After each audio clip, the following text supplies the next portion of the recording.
You are already 40 and still single? Must be tough spending Christmas alone." My younger sister Harper sneered the words loud enough to cut through the holiday music playing in my parents' dining room. Laughter rippled around the long marble table. My mother Diane reached over and patted my hand with practiced pity. "Oh, do not mind her, Chloe. She is just joking."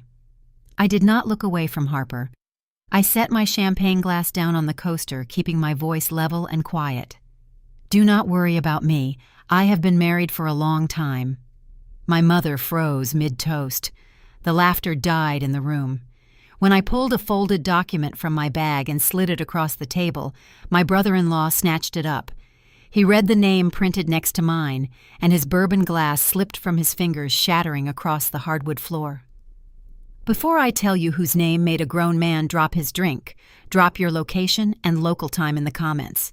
Hit like and subscribe if you have ever had to silence a toxic family member. Now let us go back to that dining room.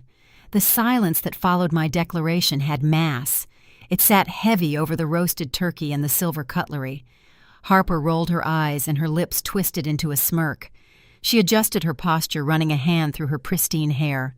Harper ran a lifestyle brand that sold overpriced candles and empty affirmations, and she treated every family gathering like a personal press conference.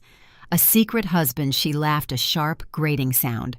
"Are we really doing this, Chloe? Making up imaginary men so you do not feel pathetic next to me? You work in crisis management. You spin garbage for a living.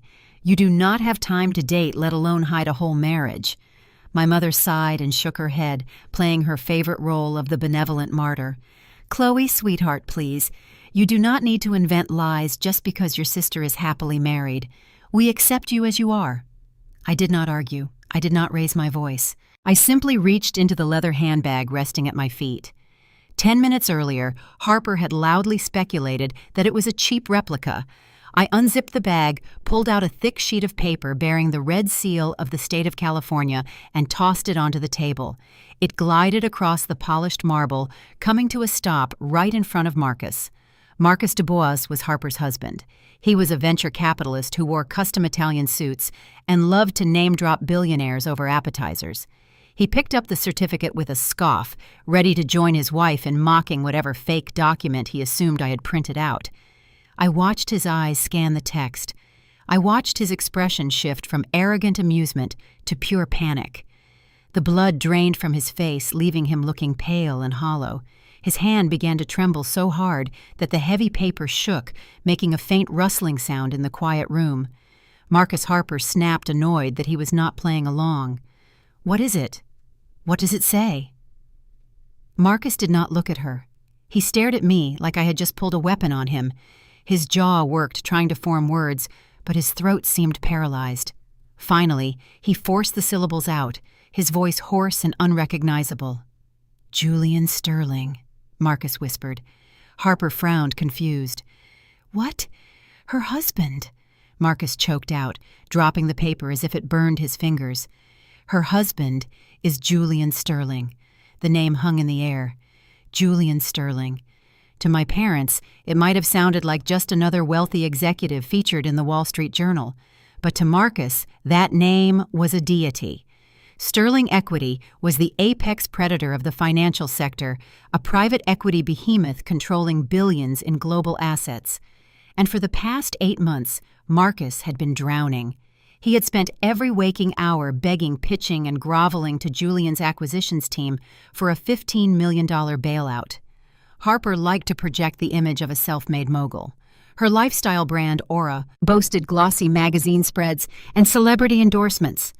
The reality was a sinking ship. She had defaulted on vendor payments. Her flagship retail space was facing eviction.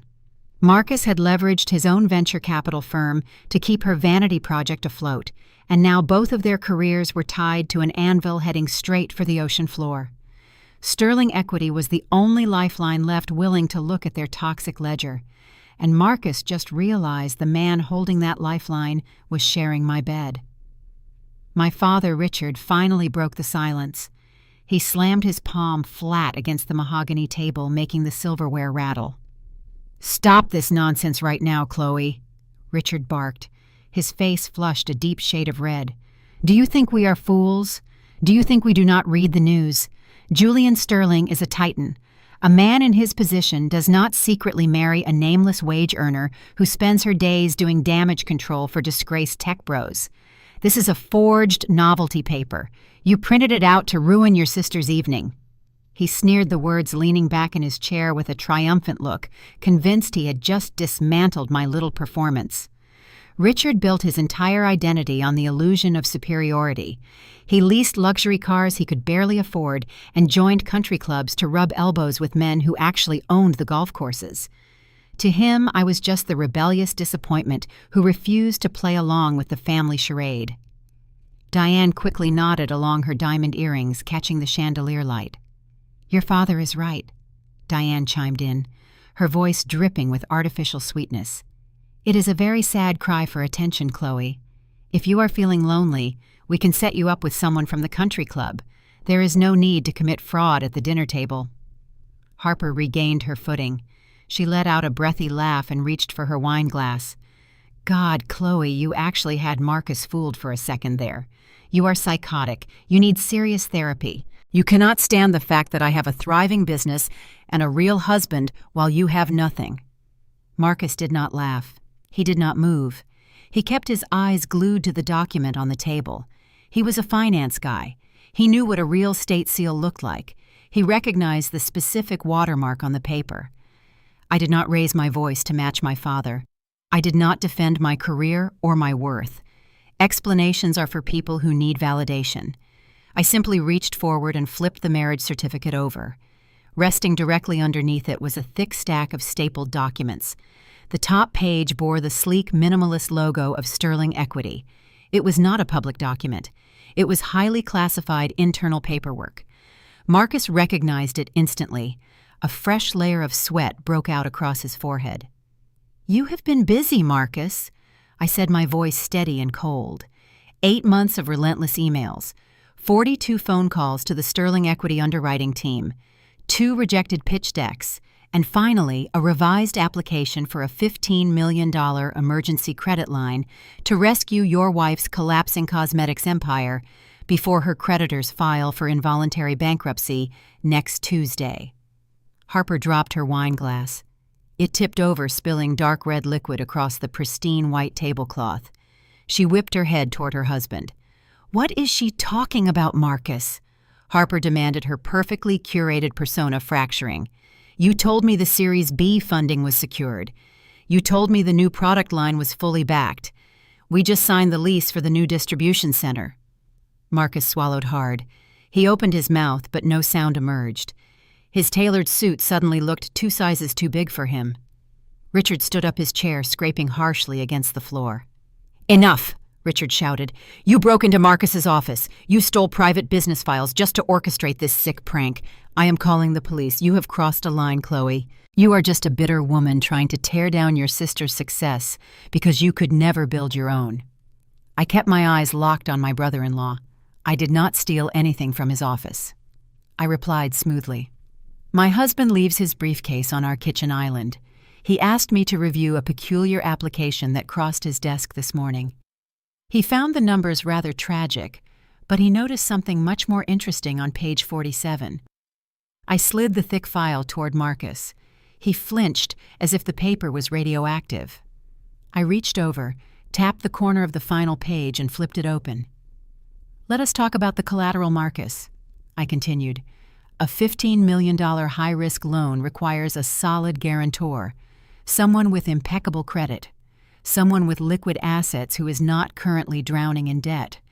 Since you and Harper have mortgaged your home twice and drained your retirement accounts, you needed a clean name." The room went dead silent again. The holiday cheer had been entirely suffocated by the heavy scent of financial ruin. I looked directly at my father, then at my mother, ensuring they heard every single syllable of their golden child's true legacy.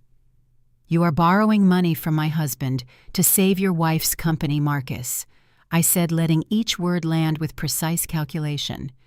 "The problem is, you used my name as a financial guarantor. You listed my personal investment portfolio. You provided my Social Security number. And right here on the dotted line, you forged my signature without my permission." Diane let out a sharp gasp. Richard slowly sat back down, his bluster vanishing into thin air. Harper stared at the signature on the page, then stared at her husband. "Tell me she is lying, Marcus," Harper whispered, her voice trembling. "Tell me you did not commit a federal crime." Marcus looked at the floor. The silence was his confession. "He did not just commit a crime against me," I added, leaning back in my chair, picking up my champagne glass. "He committed wire fraud against the largest private equity firm in North America, a firm owned by the man I married." The realization hit the room like a freight train. They had spent the entire evening mocking my single status, treating me like the family failure. Now they realized they were staring at the one person who held their entire future in the palm of her hand. The power dynamic did not just shift, it inverted completely. Marcus was staring at a minimum security federal prison sentence, and Harper was staring at the end of her fake empire. I took a slow sip of my drink, savoring the taste. "You should check your phone, Marcus," I suggested mildly.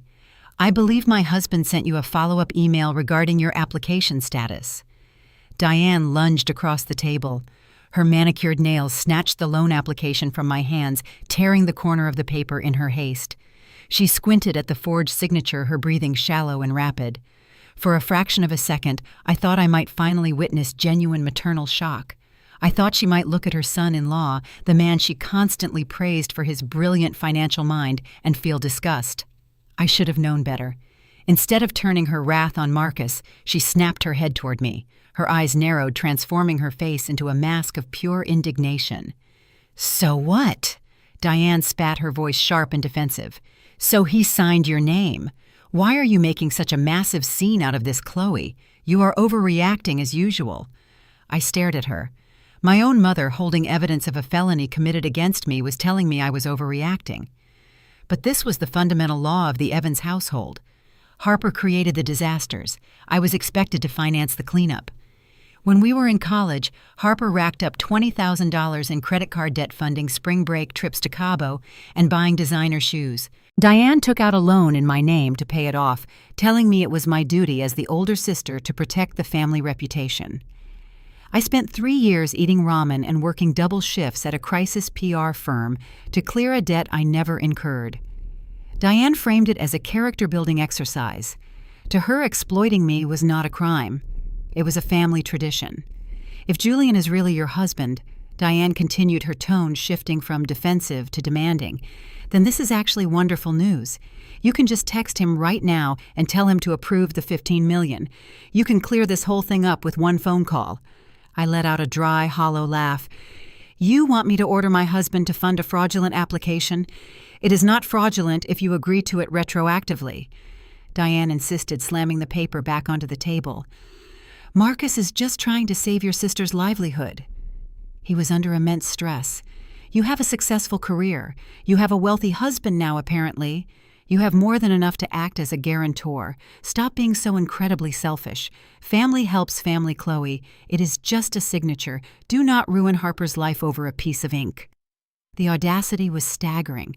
She was actively gaslighting me while the physical proof of identity theft was sitting next to the cranberry sauce. Harper, seeing that her mother had taken her side, instantly switched tactics. The shock evaporated, replaced by the familiar role of the persecuted victim. She buried her face in her hands, letting out a loud theatrical sob. "You have always hated me," Harper wailed, her voice echoing off the dining room walls. "You have always been so insanely jealous of my looks, of my brand, of the fact that I found a man who loves me while you spent your 30s alone." She lifted her head, her mascara perfectly intact. Her eyes flashed with venom. "You probably planned this whole thing." Harper sneered, pointing a manicured finger at me. "You probably set Marcus up just to humiliate me. You could not stand seeing my company succeed while you do nothing but clean up scandals for billionaires. That is what you are, Chloe. You are a glorified janitor for rich people. You scrub their dirty laundry and you think that makes you important. You are pathetic." Marcus remained frozen, gripping the edge of the table, his eyes fixed on the front door like a trapped animal calculating an escape route. Richard stood quietly by the wine rack, watching the scene unfold, no longer eager to defend the son-in-law who had just exposed them all to federal charges. I looked at Harper. I looked at the tears she could summon on command. I looked at Diane, who stood behind her golden child ready to sacrifice my financial security without a second thought. I did not feel hurt. I did not feel angry. I felt an overwhelming sense of liberation. The illusion was finally dead. I smiled, a slow, genuine smile that seemed to unnerve Harper more than any insult could have. "You are absolutely right, Harper," I said, my voice calm and conversational. "I am a janitor for the elite. I specialize in identifying toxic liabilities and removing them before they infect the core structure of a business. I clean up messes." I reached for my wine glass, taking a leisurely sip of the Cabernet. "And you and Marcus," I continued, setting the glass down. "You are the biggest mess I have ever had to deal with." A heavy knock echoed through the house. It was not a polite tap. It was 3 solid, deliberate strikes against the heavy oak of the front door. The sound reverberated down the hallway, cutting through Harper's fake sobbing and Diane's furious breathing. "Right on time," I murmured, glancing at my watch. Diane turned toward the hallway, her brows knitted together. "Who on earth is that?" she snapped. "We are not expecting anyone else." I stood up, smoothing the front of my dress. "I suggest you open it, Mother," I said, gesturing toward the entryway. "The second janitor just arrived, and trust me, he does not ask politely before he starts throwing out the trash." The front door swung open before Diane could even take a step. The heavy oak door did not just open, it seemed to yield. Julian Sterling stepped into the foyer. He did not bring a security detail. He did not have an assistant trailing behind him with a tablet. He stood alone, wearing a charcoal topcoat over a tailored navy suit, projecting the kind of effortless authority that cannot be purchased. It is the aura of a man who controls markets, shifts industries, and ruins legacies before his morning coffee. For a moment, the dining room was paralyzed. My father Richard, who spent his weekends boasting to his golf buddies about his vague connections to the financial elite, visibly deflated. The man he had spent years pretending to know was now standing in his hallway. Marcus reacted with the sheer desperation of a drowning man spotting a lifeboat. He lunged forward, abandoning his spot by the table. His polished veneer returned sliding over his panic like a cheap mask.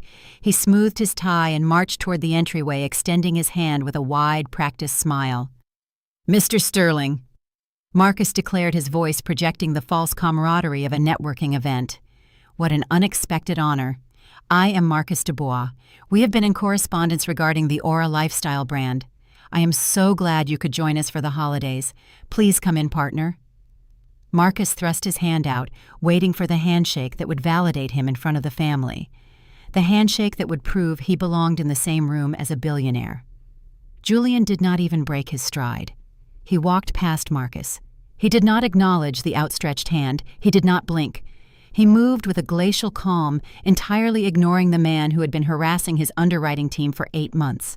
He walked straight into the dining room, his gaze bypassing Richard and Diane, locking solely onto me. Julian reached my side, draped an arm around my waist, and leaned down to press a soft, deliberate kiss to my forehead. "Are you ready to go?" Julian asked, his tone intimate and quiet, completely contrasting the hostility vibrating off the walls. I leaned into his touch. "I am," I replied. Harper sat frozen. The tears she had manufactured earlier dried instantly. Her mouth hung open. She had just spent the last 5 minutes screaming that I was an unlovable spinster, a pathetic janitor who would spend her life alone. And now she was watching her sister being held by a man whose net worth surpassed the GDP of small island nations.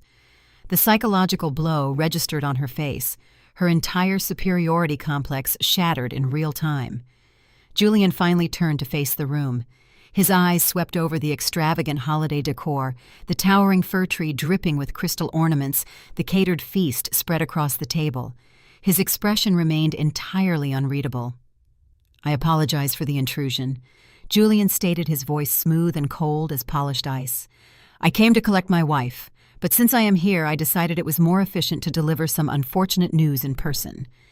He shifted his focus to Marcus, who was still standing awkwardly in the hallway, his hand slowly lowering to his side. "Your emergency credit application has been denied, Marcus," Julian announced, the words cutting through the festive atmosphere like a scalpel. "Sterling Equity will not be rescuing your wife's sinking company. We do not invest in vanity projects built on delinquent vendor accounts and fabricated revenue projections." Marcus swallowed hard, attempting to salvage the situation. "Mr. Sterling, there must be a misunderstanding. The projections are solid. If your team just reviewed the updated ledger, my team reviewed everything." Julian interrupted sharply, shutting down the pivot. "Which brings me to the second piece of news." Julian reached into his coat pocket and withdrew a slim silver flash drive. He set it down next to the forged loan application on the dining table. "We do not just reject fraudulent applications, Marcus." Julian continued, his eyes narrowing. "We have a strict internal policy regarding identity theft, particularly when the victim is my wife." The color drained from Diane's face. Richard took a step back, bumping into the wine rack. "At 4 o'clock this afternoon," Julian stated, his tone devoid of any sympathy, "my legal department submitted your entire application file, including the falsified guarantor signatures and the manipulated asset declarations, directly to the Enforcement Division of the Securities and Exchange Commission." Marcus let out a strangled sound. "The SEC. You sent it to the SEC." Julian tilted his head slightly. "I believe the FBI was also copied on the correspondence, given the interstate wire fraud involved in transmitting those documents to our servers in New York." The room spiraled into chaos. Harper let out a high-pitched shriek, her hands flying to her hair. Diane grabbed the edge of the table, swaying slightly, as if she might faint. The financial life raft they had been banking on had just turned into a federal indictment. Richard, stepping out from the shadow of the wine rack, finally decided to assert his paternal authority. He puffed out his chest, trying to reclaim the room. Richard Evans was a man accustomed to commanding rooms. He had spent his career as a mid-level executive, bullying subordinates and silencing dissent with sheer volume. He believed intimidation was a universal currency. Facing the prospect of a federal investigation tearing through his family, he defaulted to his primary weapon: bluster. He marched toward Julian, his chest puffed out, pointing a rigid finger. "Listen here!" Richard bellowed, his voice reverberating against the crystal chandelier. "You might think you can walk into my home and throw your weight around, but this is a private family matter. We handle our own issues. You do not understand what is happening here. Chloe has always been emotionally unstable. She is a pathological liar. She fabricated this entire scenario because she is bitterly jealous of her sister. She has clearly fed you a twisted narrative to manipulate you into attacking us." Julian did not flinch. He did not retreat a single inch. He simply looked at Richard the way one might observe a malfunctioning appliance. "If you do not withdraw that SEC complaint immediately," Richard threatened, his face twisting into an ugly sneer, "I will leverage every media contact I have left in this city. I will leak a story to the financial press about how the CEO of Sterling Equity uses federal agencies to bully small family businesses over minor clerical errors. I will make this a public relations nightmare for your firm." I laughed. I could not help it. The sound echoed loudly in the tense room, a bright, genuine burst of amusement. Richard snapped his head toward me, his eyes wide with fury. "You find this funny," he snarled. "I find it hilarious," I replied, leaning against the edge of the dining table. "You are threatening a PR war against my husband in front of me. Did you forget what I do for a living? I do not just manage crises, Richard. I build the containment units. I have spent the last 15 years mapping the burial sites of every scandal in the tech and finance sectors. I know exactly which journalists will print a story and which ones will demand receipts you do not possess." I took a slow step toward him. "If you try to pitch a smear campaign against Sterling Equity, I will personally release the opposition research." I continued, my tone conversational but lethal. "I have the unredacted files from your tenure at Vanguard Logistics. I know exactly why you were forced into early retirement in 2012. The sudden departure, the quiet payout, the non-disclosure agreements signed by those 3 female analysts."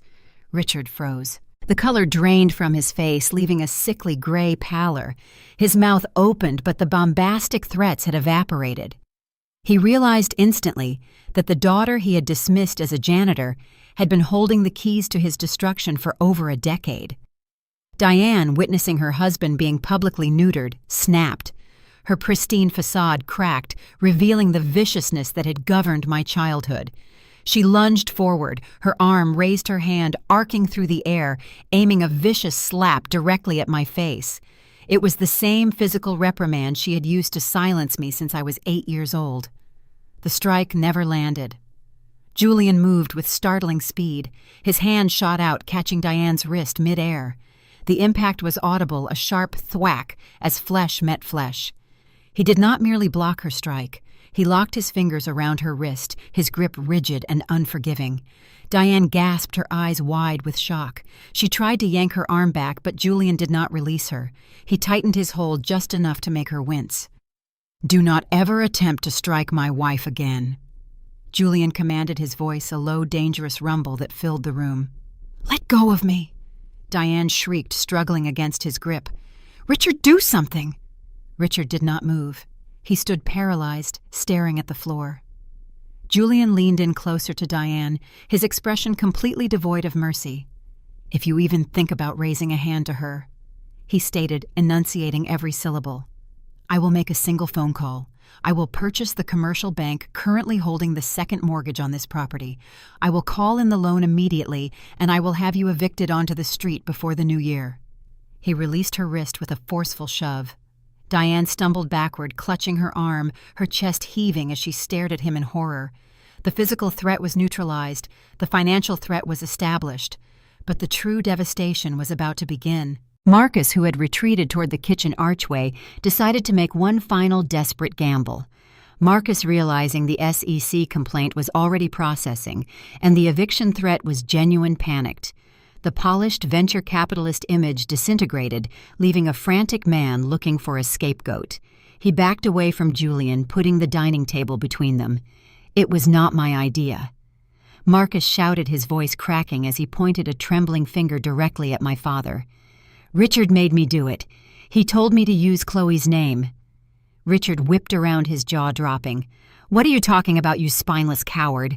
I never told you to commit fraud." "Yes, you did," Marcus insisted, retreating further into the kitchen archway. "You knew the Aura brand was bleeding cash. You knew Harper was drowning.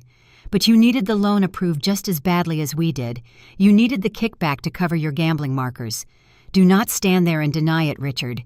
You owe the bookies in Atlantic City over $80,000. You said if we got the Sterling money, you would skim enough to clear your debt. You promised me Chloe would never find out." "Liar," Richard roared, stepping toward Marcus, his fists clenched. "You forged that document. You dragged my family into this mess. The picture-perfect Evans family dynamic was actively devouring itself. The facade of wealthy suburban harmony collapsed, revealing the desperate parasitic reality beneath." Diane covered her face, sobbing into her hands while her husband and son-in-law screamed accusations at each other across the holiday centerpiece. I watched the spectacle for a few moments, letting them tear each other apart. It was a fascinating display of self-preservation. But I did not have all night. I reached into the pocket of my blazer and pulled out a small, sleek, rectangular device, a high-fidelity digital voice recorder, a staple of my profession. In the crisis management industry, you never walk into a hostile environment without an insurance policy.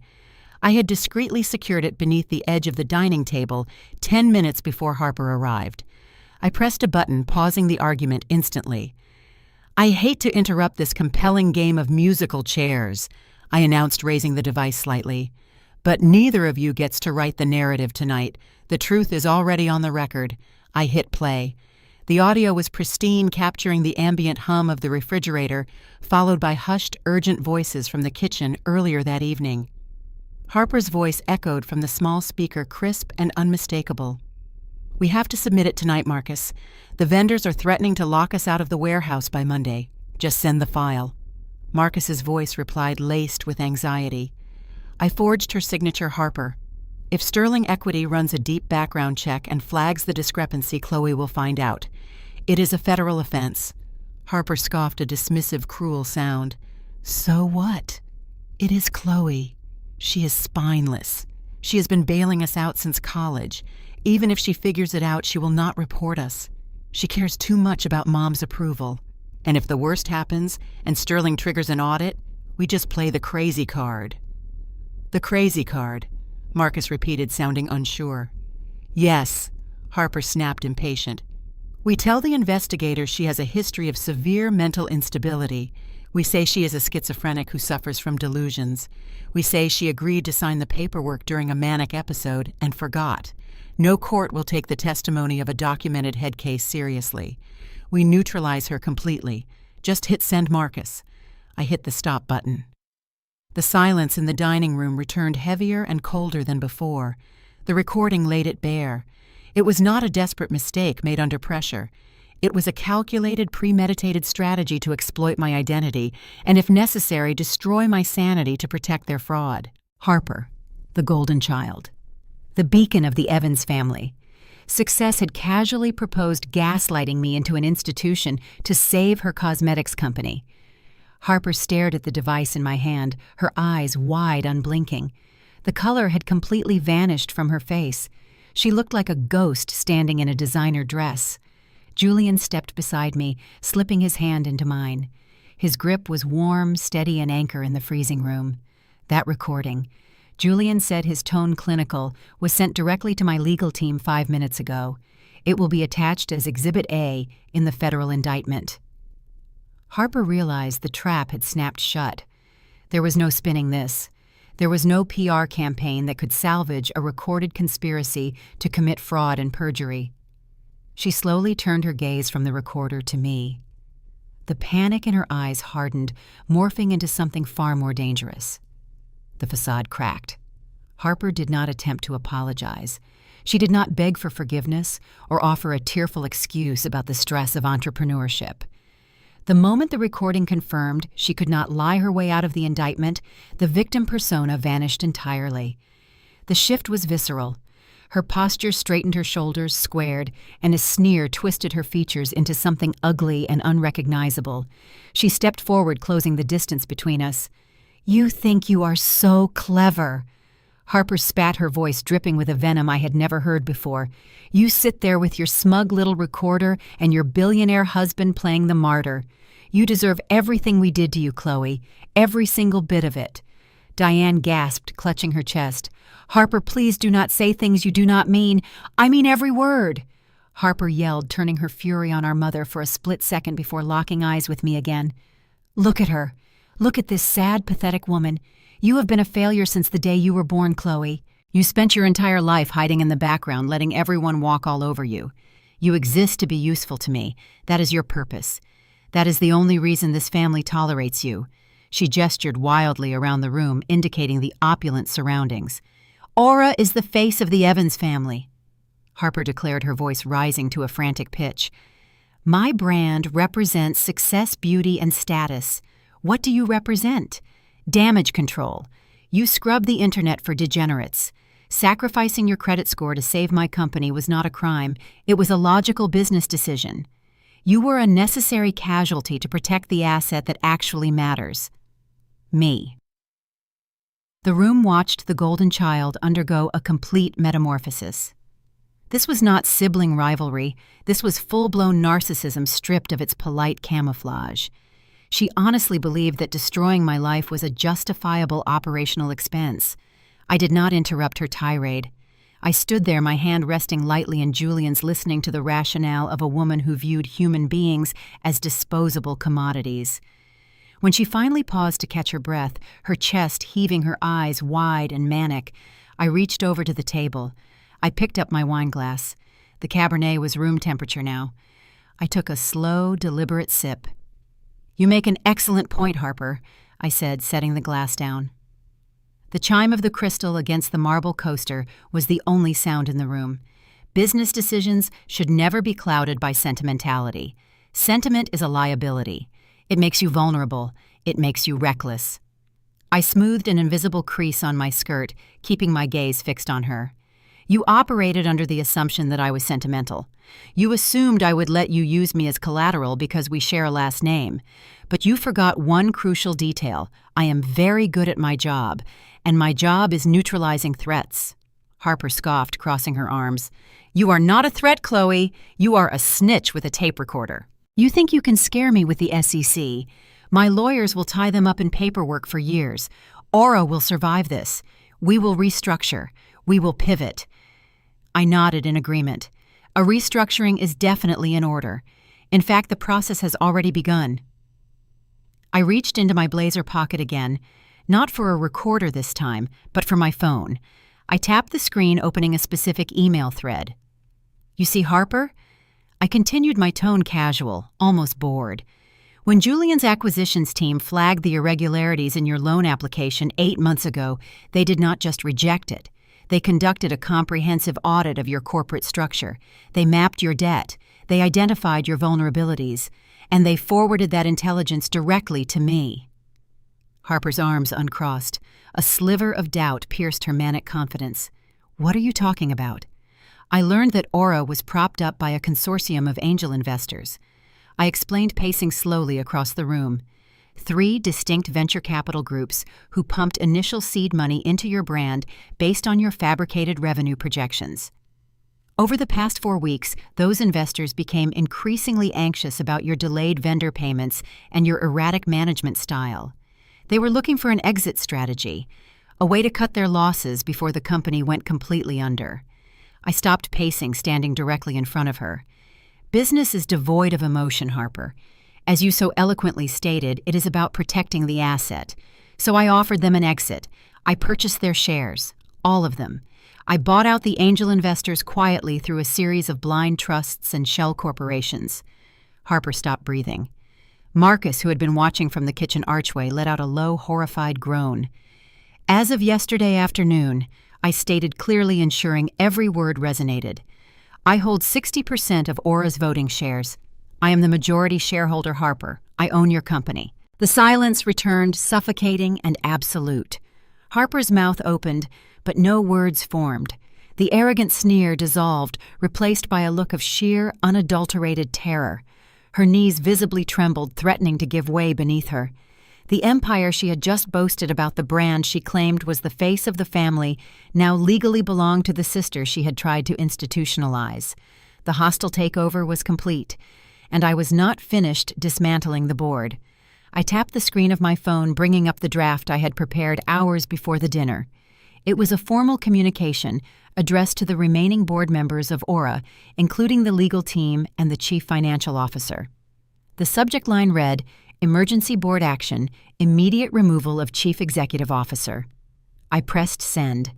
The notification chime pinged softly in the quiet room. It is done, I said, sliding the phone back into my pocket. Notice of your termination has been distributed.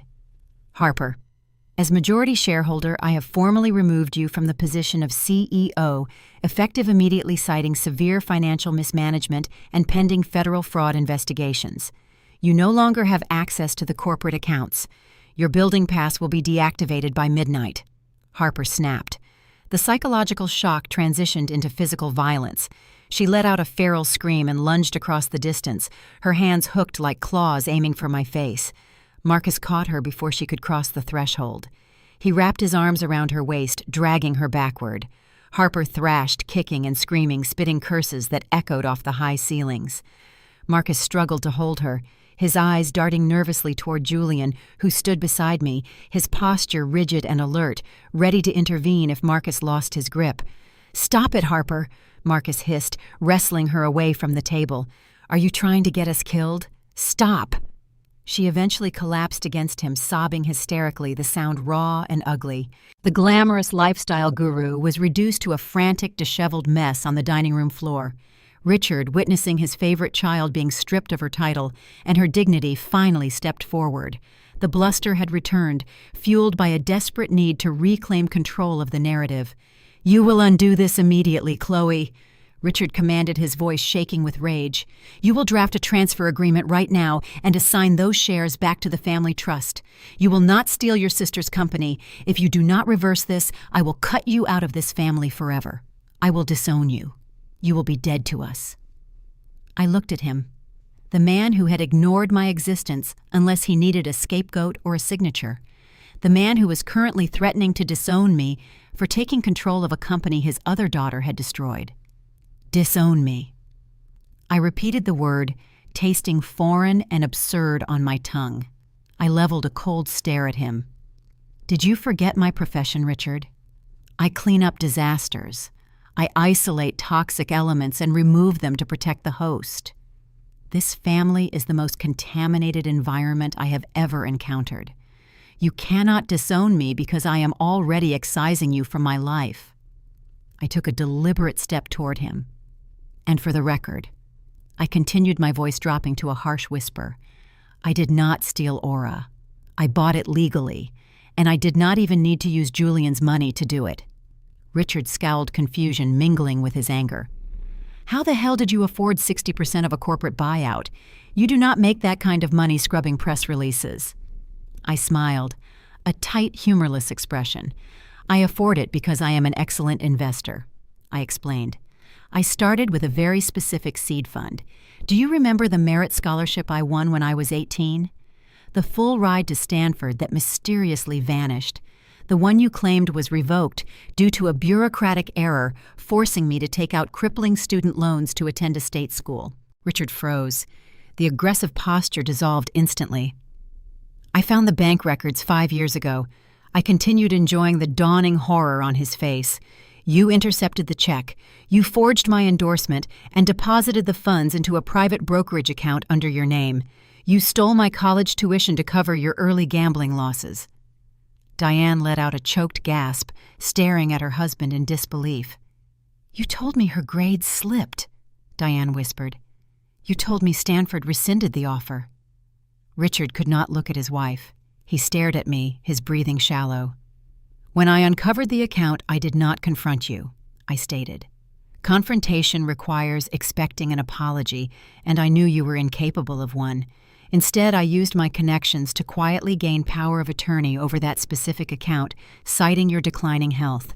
I took control of the funds. Over the past 5 years, I aggressively managed that portfolio. I invested in emerging tech infrastructure. I shorted failing logistics firms. I turned the money you stole from me into a very substantial war chest." I gestured toward Harper, who was still weeping on the floor. "I used your stolen money to buy your favorite daughter's company, Richard. The irony is almost poetic. You funded my hostile takeover." Richard looked like a man who had just been hit by a truck. The secret he had buried decades ago, the theft that had derailed my early adulthood, had not only been discovered but weaponized against him. The patriarchal authority he clung to was completely obliterated. But I was not finished. Julian stepped forward, his presence casting a long, dark shadow over the remaining wreckage. If Richard thought the revelation about the scholarship was the final blow, he was about to learn how thoroughly a billionaire dismantles a liability. Richard stood perfectly still, a hollowed-out shell of a patriarch. The revelation of the stolen scholarship had stripped away the final layers of his self-righteous facade. Diane stared at him, her eyes wide, taking in the reality that the man she had allowed to dictate the family hierarchy was a thief. She had enabled his cruelty toward me for decades, believing it was justified by his superior judgment. Now she saw the cheap grifter hiding beneath the tailored suits. Julian stepped forward, breaking the tense silence. He reached into his coat pocket and withdrew a thick manila envelope. He tossed it onto the dining table. The heavy package landed with a dull thud next to the shattered remains of Harper's wine glass. "Speaking of toxic assets," Julian began, his tone dismissive, "we should address the structural integrity of this household." Richard flinched, his gaze snapping from me to the envelope. "What is that?" he demanded, his voice barely a whisper. Julian unbuttoned his topcoat, projecting an aura of absolute detachment. "When my team investigated Marcus's fraudulent loan application, we noticed a disturbing pattern of financial entanglement. It appears Marcus was not the only one relying on creative accounting to sustain an unsustainable lifestyle." Julian gestured toward the envelope. "Inside are the consolidated deeds and lien records for this property, the sprawling colonial you proudly display to your country club associates." Diane looked from Julian to the envelope, her hands fluttering nervously. The house. What about the house? Julian did not look at her. His eyes remained fixed on Richard. You leveraged this property, Richard. Not once. Not twice. But 3 separate times. You took out multiple mortgages using a series of shell companies registered in Delaware. Companies conveniently incorporated by your son-in-law. Marcus let out a choked sound, retreating further into the shadows of the kitchen archway. You and Marcus constructed a miniature Ponzi scheme. Julian explained, his voice echoing coldly in the dining room. Marcus set up the fake entities. You used them to secure loans against the equity of this house. You used the capital from the second loan to pay the interest on the first, and the capital from the third to cover your gambling debts and fund Harper's failing cosmetic line. Diane let out a piercing shriek. She grabbed the edge of the table, her knuckles turning white. 3 mortgages! She screamed, her voice cracking. Richard, tell me he is lying. Tell me you did not mortgage the house. Richard squeezed his eyes shut, refusing to look at his wife. The silence confirmed everything. The house of cards collapsed entirely. The Evans family, the epitome of suburban elite success, was exposed as a desperate criminal enterprise, father and son-in-law colluding to defraud banks while the mother and daughter maintained the glossy illusion. The problem with shell companies, Julian continued relentlessly, is that eventually the creditors demand actual liquidity. Yesterday morning, the primary lender initiated foreclosure proceedings. They filed the paperwork with the county clerk. This multi-million-dollar estate does not belong to you anymore, Richard. It belongs to the bank. Diane erupted. The carefully maintained composure she had cultivated for 40 years disintegrated. She grabbed a silver candlestick from the centerpiece and hurled it across the room. It shattered against the wall, leaving a deep gouge in the expensive wallpaper. You worthless parasite! Diane shrieked, lunging at Richard. She pummeled his chest with her fists, her manicured nails snagging on his shirt. You ruined us. You stole her college money. You lost the house. We have nothing left. You lost everything so you could pretend to be important. Richard tried to fend her off, raising his arms defensively. Diane, stop it. We can fix this.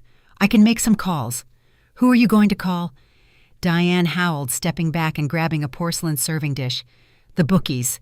The bank. You are a fraud, Richard. A pathetic, aging fraud. She threw the dish. It hit the floor near Richard's feet, exploding into sharp shards. The dining room descended into madness. Diane was destroying the holiday spread, screaming curses at her husband.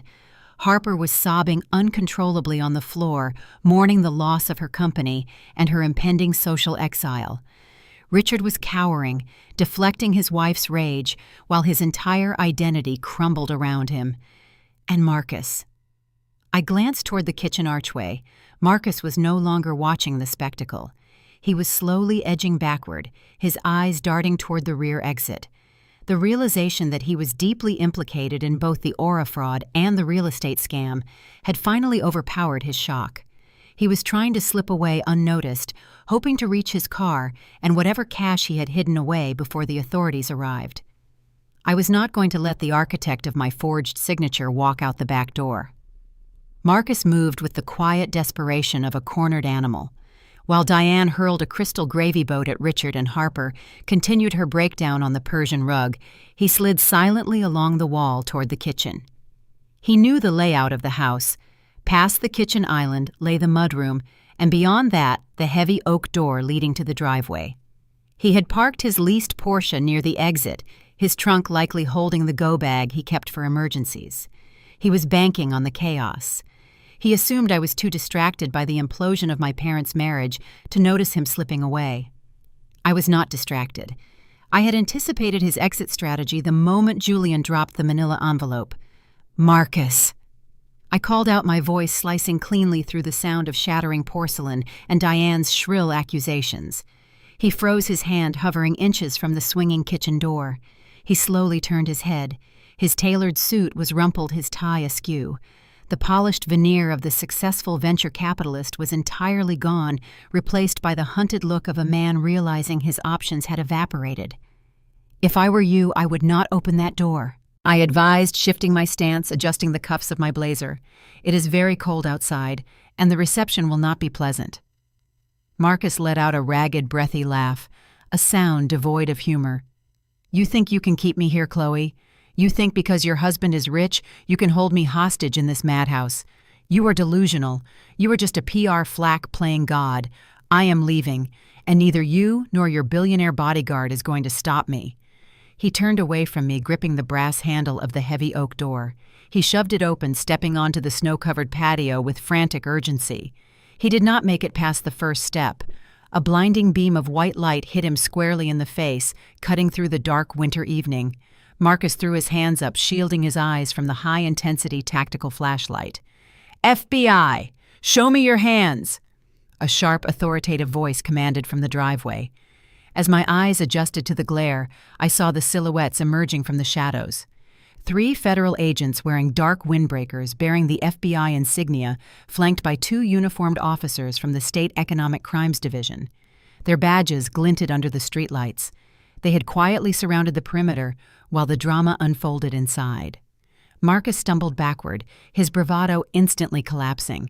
He raised his hands high above his head, his breath pluming in the freezing air. My profession is not just about writing press releases to cover up executive misconduct. It involves deep forensic analysis, data recovery, and frequent collaboration with federal regulatory bodies.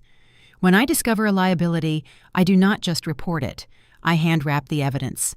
48 hours ago, I had securely transmitted a comprehensive dossier to a contact at the Bureau. The file contained Marcus's complete digital footprint, the forged loan applications, the dummy corporations he set up in Delaware, and the offshore accounts he used to funnel the skimmed equity from Richard's mortgages. It was a textbook case of wire fraud and international money laundering. The lead agent, a tall woman with a severe expression, stepped onto the patio, her hand resting casually near her holster. "Marcus Du Bois," the agent stated, reading from a warrant. "You are under arrest for conspiracy to commit wire fraud, identity theft, and violation of federal banking regulations. Keep your hands visible and step down slowly." Marcus looked back into the house, his eyes wide with sheer panic. He looked at Harper, who had stopped crying and was staring at the federal agents in mute horror. He looked at Richard, who was leaning against the dining table, clutching his chest. No one moved to help him. He was trapped. The golden son-in-law, the mastermind behind the aura facade, was cornered. And like any desperate parasite facing extermination, he decided if he was going down, he was going to inflict as much collateral damage as possible. The harsh click of the handcuffs echoing in the cold air seemed to snap something inside Marcus. As the agents pulled his arms behind his back, the initial shock mutated into a frantic, vicious energy. He twisted against their grip, planting his feet on the icy patio, refusing to be led toward the idling cruisers. "Wait!" Marcus shouted, his voice cracking as he strained his neck to look back into the dining room. "You think this is over? You think you can just hand me over and walk away clean?" He locked eyes with Julian, his chest heaving. The desperate veneer of a cornered man gave way to a manic, feral grin. "I know about the Cayman accounts, Julian," Marcus yelled, ensuring the federal agents could hear every word. "I know how Sterling Equity structures its offshore acquisitions. I saw the routing numbers. I saw the unredacted ledgers you tried to hide during the initial aura due diligence phase." The dining room went eerily still. Richard, who had been clutching the edge of the table, suddenly straightened up. Harper wiped a streak of mascara from her cheek, her eyes widening. A pathetic flicker of hope ignited across their faces. They believed Marcus had found a kill switch. They believed he had cornered the billionaire, and that Julian, fearful of federal exposure, would be forced to use his immense influence to squash the arrest, thereby saving the entire family from ruin. Marcus laughed, a harsh, jagged sound that cut through the winter night. "Tell these agents to unclip me, Julian. Tell them there has been a misunderstanding, or I swear to God I will sit in an interrogation room and give the FBI a detailed roadmap of how Sterling Equity dodges international taxation. I will pull your entire empire down with me. We die together, partner." It was textbook extortion, a blatant public blackmail attempt executed on my parents' back porch. I watched Julian. The man managing billions in global assets did not flinch. He did not signal his lawyers. He did not look at the FBI agents, who were now watching the exchange with professional interest. Instead, he buttoned his topcoat, took slow, deliberate steps across the dining room, and walked out onto the patio. He stopped inches from Marcus.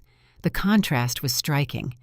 Marcus was disheveled, sweating, shivering in the cold, his hands bound behind his back. Julian stood impeccably calm, a picture of undisturbed power. Julian reached out slowly and adjusted the collar of Marcus's crooked suit jacket. "Are you referring to the encrypted flash drive, Marcus?" Julian asked, his tone conversational, barely above a whisper, but carrying clearly in the quiet night. "The sleek silver drive you found tucked inside the leather folio my analyst accidentally left in your conference room 3 months ago." Marcus blinked, his manic grin faltering slightly. "How do you know about that?" Julian smoothed his tie, stepping back slightly. "The drive you immediately copied and locked inside the humidor in your private office. The one containing the supposedly sensitive offshore routing data." "Yes," Marcus spat, leaning forward aggressively. "That drive. I have copies. I have backups. I will release them." Julian let out a short, soft sigh, shaking his head, as if dealing with a particularly slow intern. "My wife builds crisis management protocols, Marcus." Julian explained, his voice echoing coldly over the snow. "Part of her strategy involves stress testing potential liabilities. When we realized you were attempting to secure a loan by leveraging her identity, she decided to test your integrity." I stepped onto the patio, standing beside Julian. I looked down at my brother-in-law. "I engineered that data, Marcus." I stated clearly. "I drafted the fake ledgers. I created the dummy routing numbers. I instructed the analyst to leave the folio in your office. It was a honeypot, a digital trap designed to see if you would attempt to weaponize stolen information. And you took the bait immediately." Marcus stared at me, his mouth opening and closing silently like a fish pulled from water. "There are no Cayman accounts," Julian added, his voice dropping its final devastating weight. "The files you stole are entirely fictitious. You are currently attempting to blackmail me in front of 3 federal agents using fabricated documents designed to catch you committing corporate espionage." The lead FBI agent, who had been listening intently, raised an eyebrow and spoke into her radio. "Add attempted extortion and possession of stolen data to the charges." Julian looked at Marcus one last time. "You are welcome to hand that drive over to the Bureau. In fact, I encourage it. It will provide the prosecution with irrefutable proof of your intent to commit blackmail, adding another 10 years to your sentence." The manic energy drained out of Marcus instantly. The realization that he had not found a weakness, but had instead swallowed a poisoned pill, completely broke him. His knees gave out. He collapsed onto the snow-covered patio, dragging the agents down slightly before they hauled him back to his feet. He did not scream anymore. He just sobbed a pathetic whimpering sound as they dragged him toward the waiting cars. The extortion attempt was neutralized. The mastermind was in custody. But as the flashing red and blue lights illuminated the driveway, Diane, observing the destruction of her family's wealth and status from the dining room, made her final move. The cruiser doors slammed shut, securing Marcus in the back seat. The flashing lights painted the snow red and blue, throwing sharp, erratic shadows across the dining room walls. Diane stood amidst the wreckage of her holiday dinner, staring at the driveway. The reality of the situation finally penetrated her deep-seated denial. The house was foreclosed. Her son-in-law was facing federal prison. Her husband was exposed as a thief who had pilfered his own daughter's education fund. The social standing she had meticulously curated over 3 decades was disintegrating into ash. In the elite circles of Fairfield, Connecticut, loyalty was always conditional, based on proximity to power. With the power gone, Diane's survival instinct kicked in, overriding any semblance of maternal devotion. The lead FBI agent turned away from the cruisers, stepping back toward the patio to brief the local officers. Diane did not hesitate. She practically vaulted over the shattered pieces of the porcelain serving dish she had thrown earlier and sprinted toward the door. "Wait! Please wait!" Diane shrieked, her voice a high-pitched wail of manufactured desperation. She lunged forward, grabbing the sleeve of the agent's windbreaker. "You have to listen to me. We are victims here, too." The agent stepped back firmly, detaching Diane's grip. "Ma, and please step away. You do not understand." Diane sobbed, forcing tears to spill over her carefully applied makeup. "Richard and I had no idea about the shell companies or the fake loans. We trusted Marcus. But he did not do this alone. She turned her arm, extending like a spear, pointing directly at Harper, who was still standing near the shattered wine glass. It was her. Diane declared, her voice ringing clear and vicious through the room. It was Harper. Harper flinched, as if she had been physically struck. Her breath hitched, her mouth falling open. "Mom," she whispered the word barely audible. "What are you doing?" Diane ignored her. She kept her eyes locked on the federal agent, desperate to sell her narrative.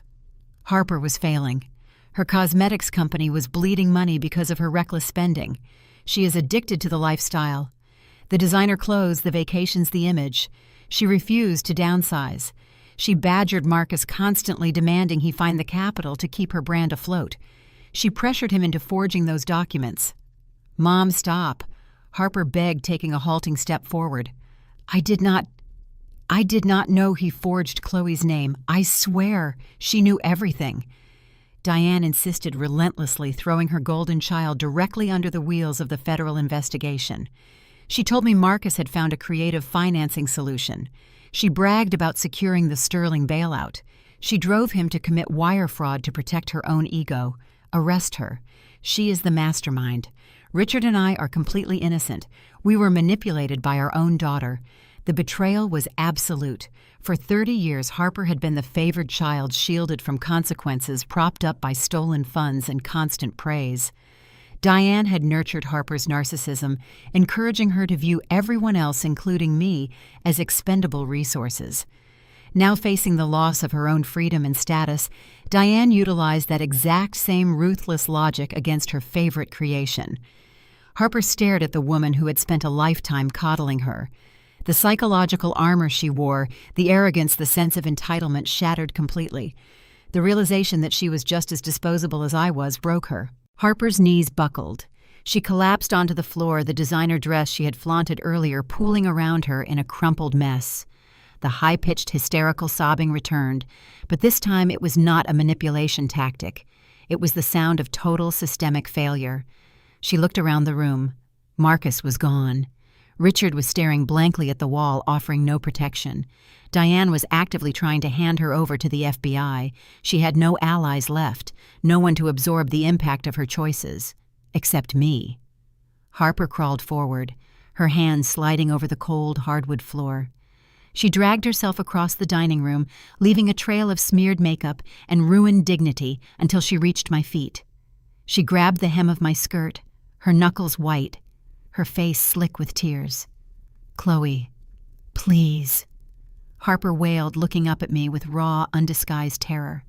"Please, you have to help me. I am so sorry. I am so sorry for everything. I was wrong. I was horrible to you." I looked down at her. She was practically hyperventilating, her fingers digging into the fabric of my dress. "Tell them I had nothing to do with it, Chloe," Harper pleaded, her voice cracking. "Tell Julian to call his lawyers. He can fix this. He can make the SEC drop it. I will give you whatever you want. You own Aura now. Take it all. Just do not let them put me in jail. I will do anything. I will beg. I will get on my knees and beg you. Please, sister. Please save me." The room fell silent, save for Harper's ragged, gasping breaths. Diane watched anxiously, hoping my intervention would somehow shield the entire family from further scrutiny. Richard finally looked up, waiting to see if the daughter he had dismissed as a janitor would once again clean up their catastrophic mess. I stood there looking down at the weeping woman grasping my legs. The decision was mine. I looked down at Harper, clinging to my skirt like a drowning woman. I looked at Diane, standing near the shattered remains of her holiday centerpiece, actively calculating how to throw her remaining family members to the wolves. I looked at Richard, slumped against the wine rack, an aging man stripped of his stolen authority. I did not feel a rush of vindictive triumph. I did not feel a surge of power. I felt a profound, icy exhaustion, the kind that settles into your bones after carrying a heavy, useless weight for far too long. I gently but firmly unpried Harper's fingers from the fabric of my dress. I stepped back, creating a physical boundary between us. Harper collapsed forward, her hands slapping against the hardwood floor. "Chloe, please," she whimpered, her voice barely a breath. "I am sorry. You are not sorry that you conspired to commit identity theft, Harper. I said, my tone flat and even. You are not sorry that you plan to gaslight me into a psychiatric facility to protect your failing brand. You are only apologizing because the FBI is standing in the driveway and your husband is currently handcuffed in the back of a cruiser. I looked her directly in the eyes. Forgiveness requires remorse. I continued. What you are experiencing right now is not remorse. It is terror. And an apology extracted through terror is entirely worthless. Diane took a hesitant step forward, wringing her hands. Chloe, we can still fix this. If Julian just makes a few calls... I cut her off with a sharp shake of my head. I am not fixing anything, Diane. I am not authorizing a bailout. I am not calling off the legal teams. I am not spending another minute acting as the designated shock absorber for this family's toxic decisions. I turned, addressing all three of them. I do not need to seek revenge against any of you, I stated clearly. The consequences you are facing, the impending indictments, the asset seizures, the public humiliation, none of that is my doing. It is the direct mathematical result of your own choices. You built an entire life on deception and theft. Now the bill is due. Spending the next decade navigating federal court bankruptcies and blaming each other for your respective downfalls is a far more effective punishment than anything I could possibly engineer. I turned my back on them. I reached out and looped my arm through Julian's. His presence was steady, a solid wall against the frantic desperation filling the room. Let us go, I murmured to him. We are finished here. We turned toward the hallway, intending to walk out the front door and leave the Evans family to face the federal agents swarming their foreclosed property. The narrative seemed neatly concluded, the threats neutralized, the boundaries firmly established. But Richard Evans was a man who refused to accept defeat even when his entire empire was burning to the ground. Wait! Richard roared, his voice suddenly regaining its aggressive, booming quality. He pushed himself off the wall, stumbling past the dining table. You are not walking out of here, Chloe. Not with him, not with his money. I paused, turning slowly to face him. Richard was not retreating. He was marching toward a small, discreet wall safe embedded behind a framed landscape painting near the hallway entrance. He punched in the code with trembling fingers, his breath coming in ragged gasps. He yanked the metal door open and pulled out a single yellow document sealed inside a clear plastic sleeve. He turned back to face me, his face flushed with a renewed manic energy. He waved the document in the air, holding it aloft like a weapon. You think you are so smart. Richard sneered, spit flying from his lips. You think you can just orchestrate this massive hostile takeover, buy out your sister's company, and walk away, leaving us with nothing. You forgot something very important, Chloe. You forgot the paperwork. Julian shifted slightly, his stance defensive but relaxed. What paperwork, Richard? He asked, his tone betraying no alarm. This, Richard yelled, shaking the plastic sleeve. This is a binding, irrevocable trust agreement, signed by Chloe when she was 18 years old, right before she started college. You thought you outsmarted me with that scholarship money, but I planned ahead. I always plan ahead. The room grew tense. Diane stopped wringing her hands, watching her husband with renewed interest. Harper pushed herself up into a sitting position, her tear-streaked face turning toward the document. I stared at the yellowed paper. The context flooded back. 18 years old. I had contracted a severe case of pneumonia during the winter break. My fever spiked to 104 degrees, resulting in delirium and a brief hospitalization. Richard had brought a stack of papers to my hospital bed, telling me they were standard medical release forms required by the insurance company. I signed them blindly, my vision blurred, sweating through the hospital gown, just wanting him to leave so I could sleep. He had exploited a medical emergency to secure my signature.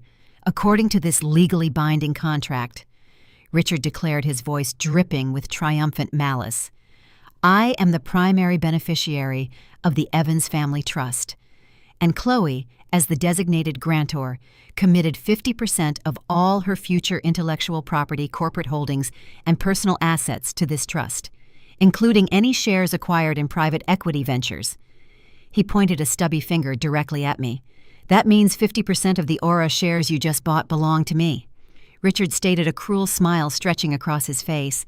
And since Massachusetts is an equitable distribution state, and you acquired those shares using marital funds, I have a legitimate legal claim to 50% of whatever assets you share with your billionaire husband." He took a step closer, waving the paper like a flag of victory. "I will drag you into civil court, Chloe," Richard threatened, his voice echoing loudly. "I will file an injunction tomorrow morning. I will freeze every single asset connected to Sterling Equity until a judge reviews this contract. My lawyers will tie up your husband's capital for years. You want to ruin my life? Fine, but you are going to pay me millions to do it.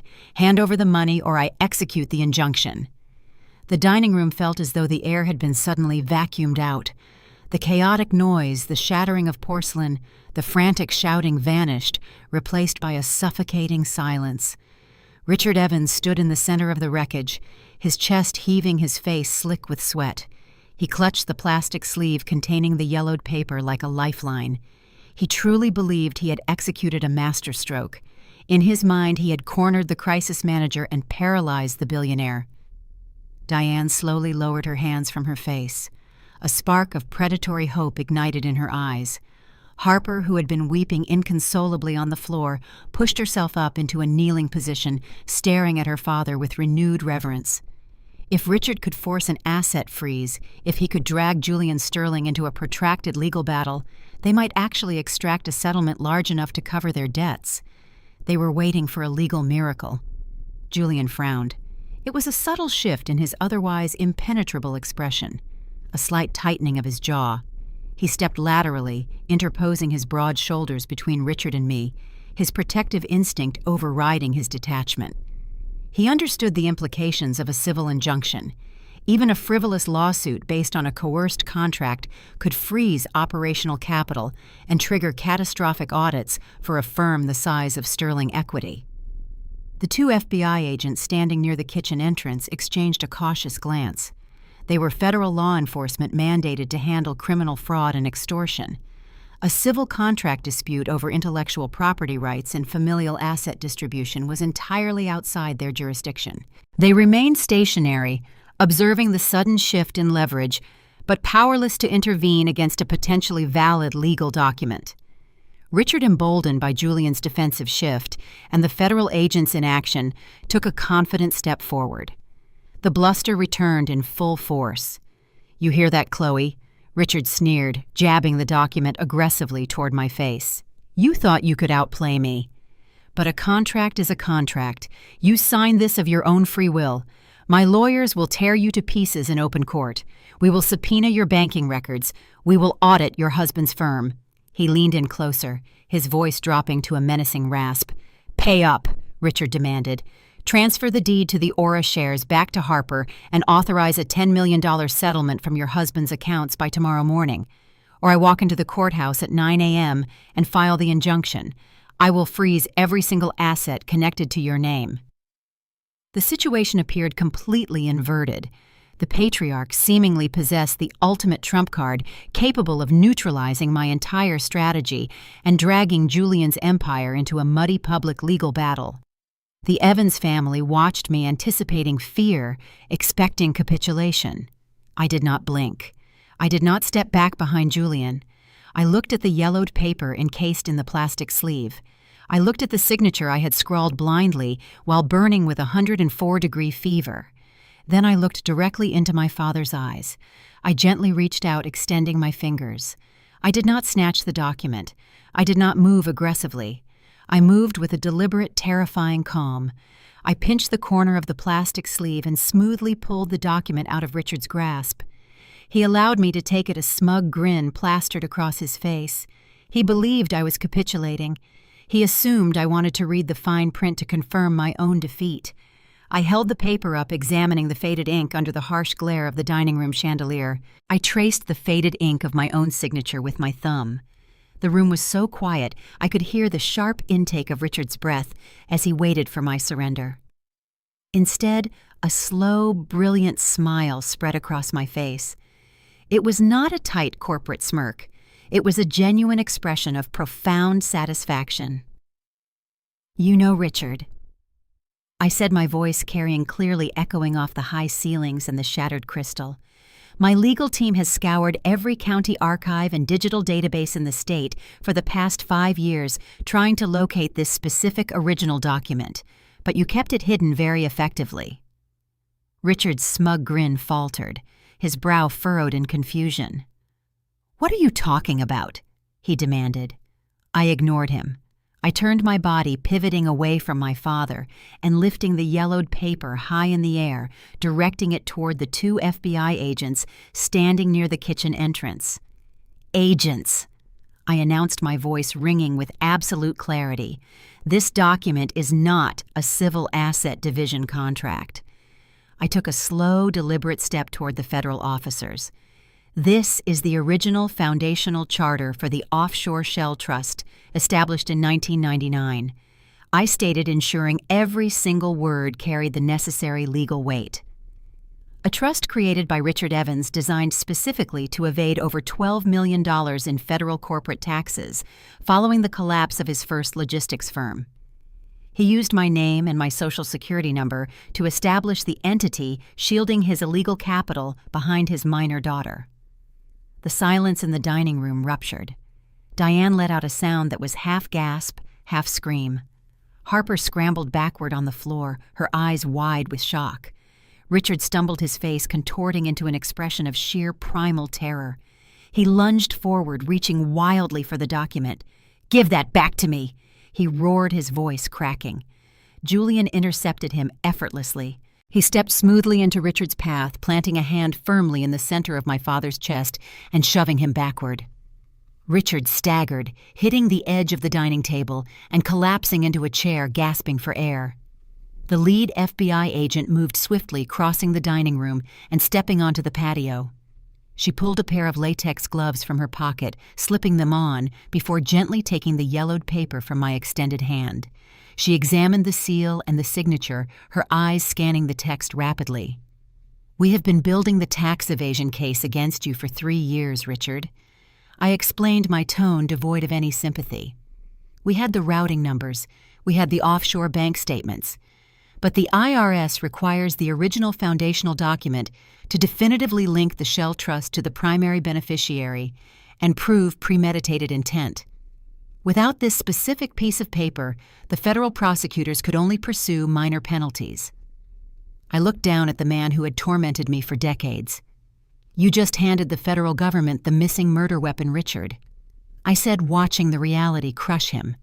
"You brought the exact piece of evidence required to guarantee a 20-year federal prison sentence for massive tax fraud and handed it directly to the FBI in front of multiple witnesses." Richard could not speak. His mouth opened and closed silently like a suffocating fish. He stared at the agent, carefully sliding the yellowed document into a clear plastic evidence bag. The realization hit him with physical force. He had not produced a trump card. He had voluntarily handed over his own life sentence. The lead agent secured the evidence bag, turning her attention fully onto Richard. "Richard Evans," the agent stated, her voice crisp and authoritative. "You are under arrest for tax evasion, wire fraud, and the creation of fraudulent financial entities." She signaled to the local officers waiting outside.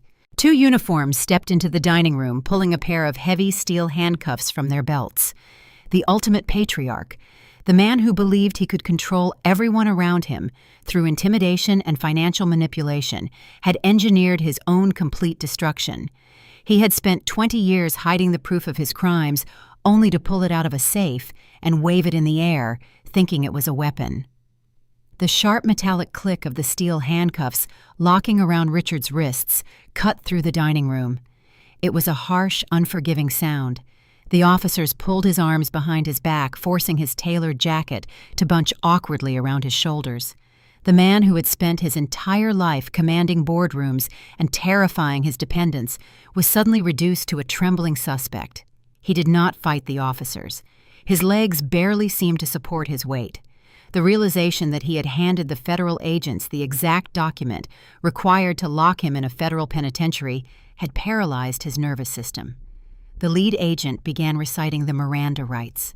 Her voice was steady and practiced, carrying over the rising noise in the room. "You have the right to remain silent. Anything you say can and will be used against you in a court of law. Those words, usually reserved for television dramas or street-level arrests, were now being spoken over the remnants of a catered holiday feast. Diane finally snapped out of her frozen shock. A guttural, chaotic scream tore from her throat. It was not a cry of sorrow for her husband.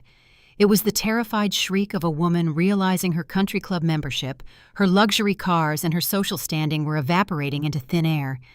She lunged toward the officers, but another agent swiftly blocked her path, holding up a stern hand. Diane collapsed against the doorframe, weeping loudly, mourning the death of her prestige. Harper remained on the floor. Her designer dress was stained with spilled wine, and her makeup ran down her face in dark streaks. She stared blankly at the wall, unable to process the sheer scale of the destruction. Her husband was already sitting in the back of a squad car facing decades for wire fraud. Her father was being hauled away for tax evasion. Her cosmetics company now legally belonged to the sister she had spent her life degrading. The golden child had no pedestal left to stand on. I did not stay to watch the rest of the performance. The crisis had been contained. The liabilities had been neutralized. My job was done. I turned away from the dining room. I did not offer a parting insult. I did not demand an apology. Gloating is for people who still care about the opinions of their adversaries. I felt nothing but a profound, cleansing emptiness. Julian stepped beside me. He did not speak. He did not need to. He simply offered his arm. I looped my hand through his, feeling the solid, reassuring warmth of his presence. Together we walked down the long hallway toward the foyer. We passed the gallery wall filled with expensive framed photographs, pictures of Richard shaking hands with local politicians, portraits of Diane and Harper smiling perfectly on sailboats in Martha's Vineyard. There was not a single photograph of me in that hallway. For 30 years that omission had felt like a wound. Tonight it felt like a shield. I was not part of their gallery. I was not part of their delusion. I was the architect of their reckoning. Julian retrieved my wool coat from the hall closet, holding it open for me. I slipped my arms into the sleeves, buttoning it against the impending chill. He shrugged into his own topcoat, adjusting the collar. Through the thick glass panes of the front door, the flashing red and blue lights of the police cruisers painted the dark foyer in frantic, rhythmic colors. The wail of approaching sirens grew louder, echoing through the affluent suburban streets, signaling the arrival of additional units to secure the foreclosed property. I reached out and grasped the heavy brass handle. I pulled the door open and stepped over the threshold. The contrast was immediate and jarring. Inside the house, the air was thick with the stench of panic, spilled alcohol, and impending incarceration. Outside, the winter air was crisp, biting, and remarkably pure. The first real snow of the season had begun to fall. Small, silent flakes drifted down from the black sky, blanketing the manicured lawns and the paved circular driveway in a pristine layer of white. We walked down the brick steps. The snow crunched softly beneath our shoes. Several police vehicles were parked haphazardly across the property, their engines idling, throwing thick plumes of white exhaust into the freezing air. Neighbors from the adjacent multimillion-dollar estates were already stepping out onto their porches, clutching their coats, wrapping their robes tight, watching the spectacle unfold. By tomorrow morning, the downfall of the Evans family would be the only topic of conversation in the local country clubs and boardrooms. A sleek black town car was parked just beyond the police barricade. Julian's driver stood by the rear door, waiting patiently in the cold. I stopped for a brief moment, looking back at the sprawling colonial house. The front door remained wide open. Through the entryway, I could see 2 officers escorting Richard down the hallway. His head was bowed, his shoulders sagged. He looked small, a fraudulent king being dragged out of his stolen castle. I turned my back on the house. I did not feel a single trace of regret. I did not feel guilt. The people inside that house had spent my entire life teaching me that loyalty was a weakness to be exploited. They had demanded my compliance, my money, and my sanity to fuel their vanity. They had pushed me into a corner expecting me to fold. They simply underestimated the kind of pressure required to forge a weapon. Julian placed a gentle hand on my lower back, guiding me toward the waiting car. I looked up at him.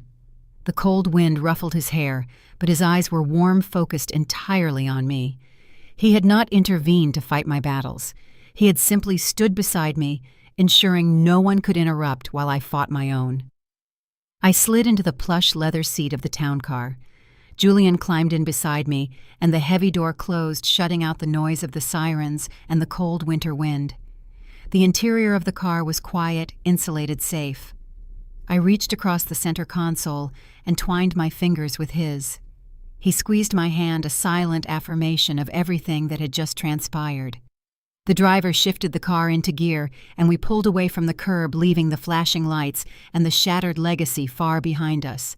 As we drove through the quiet, snow-covered streets of the affluent neighborhood, watching the grand houses blur past the window, the final pieces of my past fell away. Society feeds us a persistent, dangerous lie. We are told that blood is a sacred bond. We are conditioned to believe that sharing DNA mandates endless forgiveness, infinite patience, and a willingness to absorb any amount of abuse. We are taught to keep the peace, even if that peace is built directly on top of our own suffering. That is a trap designed to keep victims compliant. Family is not the group of people who share your genetic code, but wait in the shadows to devour your success. Family is not the people who forge your signature, steal your future, and laugh at your isolation. Family is not a biological obligation to endure disrespect. Real family is the person who holds your hand as you walk out of the wreckage you just detonated. Real family is the environment where your success is celebrated, not stolen. It is the safe harbor you build for yourself after you burn the toxic bridges to the ground. If you are currently sitting at a holiday table, shrinking yourself to fit into their jokes, if you are watching people take credit for your labor while they mock your struggle, do not offer a polite smile. Do not argue. Do not try to convince them of your worth. Narcissists do not possess the capacity to value anything they cannot exploit. Stay silent. Gather your evidence. Build your fortress in the dark where they cannot see your progress. Secure your assets, your leverage, and your exit strategy. And when the perfect moment arrives, when they hand you the exact weapon you need, do not hesitate. Let them tie their own noose and watch them pull the lever. You do not owe anyone your sanity. You owe yourself justice. Subscribe to the channel if you are ready to stop playing the victim and start preparing for your own battle. I will see you in the next story. The tires of the town car hummed against the asphalt, carrying us away from the flashing lights and the wreckage of the Evans family. I watched the snow fall against the tinted glass, feeling the steady rhythm of Julian breathing beside me. For 30 years, I had carried the suffocating weight of their expectations, their debts, and their casual cruelty. Now my hands were empty. It is a strange, profound kind of peace when you finally drop a burden you were never supposed to carry. Looking back at the dining room, the forged signatures, and the federal agent standing in the snow, I realize the universe offers us brutal but necessary education. I paid for mine with years of gaslighting and stolen tuition, but the return on investment was freedom. I walked away with 3 distinct rules for surviving the people who are supposed to love you. First, blood is not a binding contract for abuse. We are conditioned to protect our relatives, to absorb their toxic behavior under the guise of family loyalty. But loyalty is a currency that must be earned, not extracted through guilt.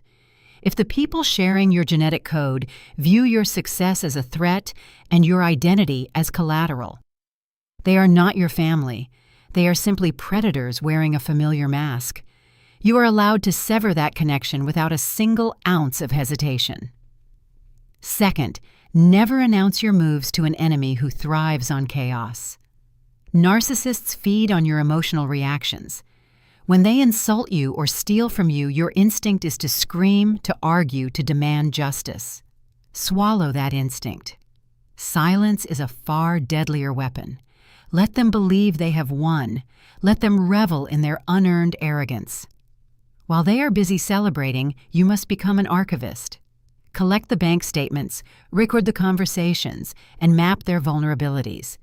True power lies in holding the winning hand and waiting until the exact moment they push all their chips to the center of the table. Third true closure does not require an apology. I used to wait for Richard to acknowledge my worth, or for Diane to protect me. If you wait for a narcissist to apologize, you will spend your entire life in a waiting room. Closure is not given to you. You take it. You take it by building an impenetrable life by locking the doors to your resources and by watching them face the unvarnished consequences of their own greed. You do not have to set the fire. You just have to stop shielding them from the flames. You deserve a seat at a table where your presence is valued, not exploited. If you are currently sitting in a room where your existence is treated like a punchline, it is time to stop laughing and start planning. Stand your ground, build your leverage, and when the time comes, walk out into the cold air and never look back. If you are ready to stop playing the victim and start writing your own rules, make sure you subscribe to Hazel Tells Stories. The best revenge is always a life well lived. I will see you next time.